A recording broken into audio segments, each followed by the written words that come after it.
मस्तक पे लगे हुए भस्म के त्रिपुंड से कल्याण हो सकता?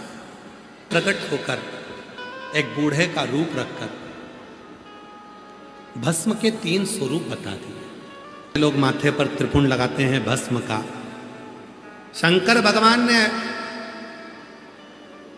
त्रिविज्ञान समंदर को अपने भस्म के 3 स्वरूप बता दिए। 3 होते हैं, एक होता है भस्म लगाने वाला, एक होता है भस्म देने वाला, और एक होता है भस्म लगे मस्तक का दर्शन करने वाला। शिव जी कहते हैं, सुनो हे तिरु, बूढ़े का रूप रखकर भगवान शंकर कहते हैं, एक होता है भस्म लगाने वाला। शिव की चढ़ी हुई भस्म जब किसी के मस्तक पर आती है तो ये शरीर केवल शरीर नहीं रह जाता है, ये शरीर लिंग बन जाता है, शंकर का स्वरूप बन जाता है। और जब शरीर शिव बन जाता है तो संपूर्ण भाव शिव का होता है। आप देखिएगा, जिनके मस्तक पर त्रिपुंड लगा होता है उनके चेहरे को देखोगे तो आपको देखकर लगेगा कि ये शंकर का कोई शिवलिंग है, शंकर का कोई स्वरूप। दूसरा है भस्म का दान।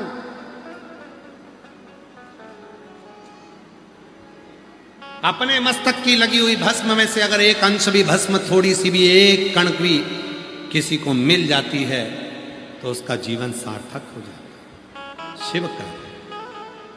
और सुनो तिरु, शिव कहते हैं तीसरे नंबर पर है भस्म लगे मस्तक पर लगी हुई त्रिपुंड का दर्शन कर लेने पर मनुष्य अपनी 71 पीढ़ी को पार उतार देता है। मात्र दर्शन,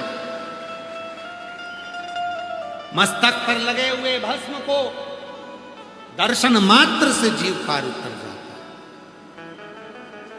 संशय मिटाना था, शिव जी ने कहा, तिरु तुम कभी भस्म लगाकर जाओगे और उस भस्म का प्रयोग कर कर देखोगे तो तुम्हें मालूम पड़ेगा। आज तिरु ने 5 वर्ष के लड़के ने परीक्षा कर ली, मस्तक पर भस्म का तिलक लगाया। चलते चलते मस्तक पर जब भस्म का तिलक लगा और उसको लगाकर जैसी तिरु गया, सामने एक समुंदर, एक सरोवर दिखा। उस सरोवर में बहुत सारे जीव जंतु थे, उस सरोवर में बहुत सारे कीड़े मकोड़े थे, उस समुंदर में, उस सरोवर में बहुत सारे जीव जंतु पड़े हुए थे। सरोवर में पानी कम था, जीव जंतु ज्यादा थे, जीव जंतु ज्यादा थे, पानी कम था। तिरु ने विचार करा, मैंने सुना है बूढ़े के मुख से, बुजुर्ग के मुख से, कि कण मात्र भी अगर जीव को मिल जाता है तो उसका कल्याण हो जाता है। आज मैं भी तो देखूं कि भस्म में कितना फल है।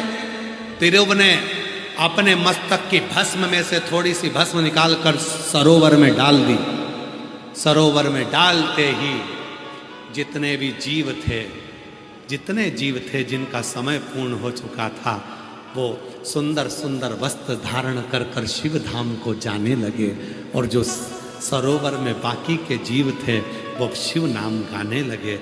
समझ में आ गया कि ये भस्म साधारण नहीं है, ये भस्म साधारण नहीं।